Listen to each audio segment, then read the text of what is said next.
I think we live in just such a Instagram microwave mentality type of environment that so many people feel like if it doesn't happen right away, it wasn't meant to be. I see it all the time in like church. They'll say, well, if God wills it, it'll happen. I'm like, well, he may will it. He may will it with some work.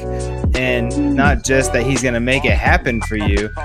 He will have it happen. You have to sow the seeds first. So good people it's not just like only selfish people think this way. It's pretty common across the board.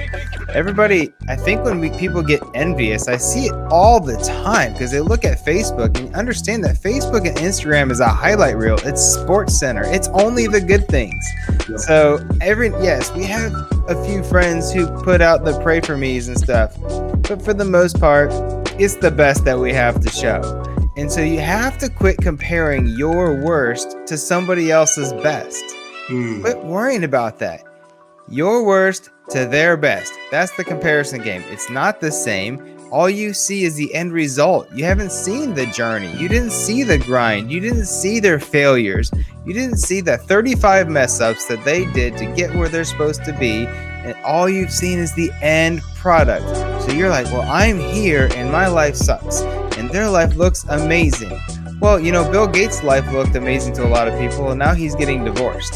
That just came out all over Google. So it wasn't that great, okay?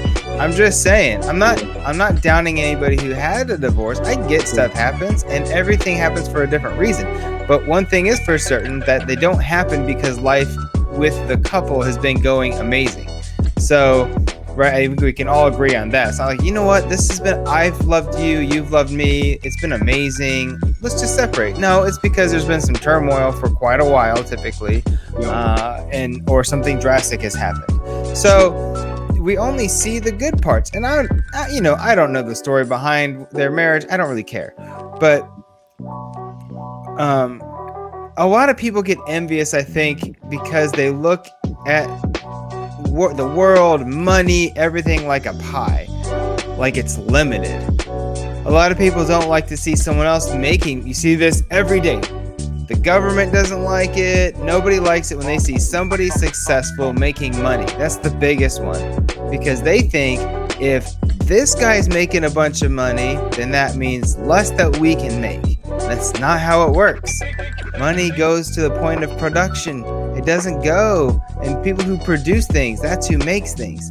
Money is the currency. It's literally made. It's printed all the time. There's no limits to it. It's not because one person gets it, another one doesn't.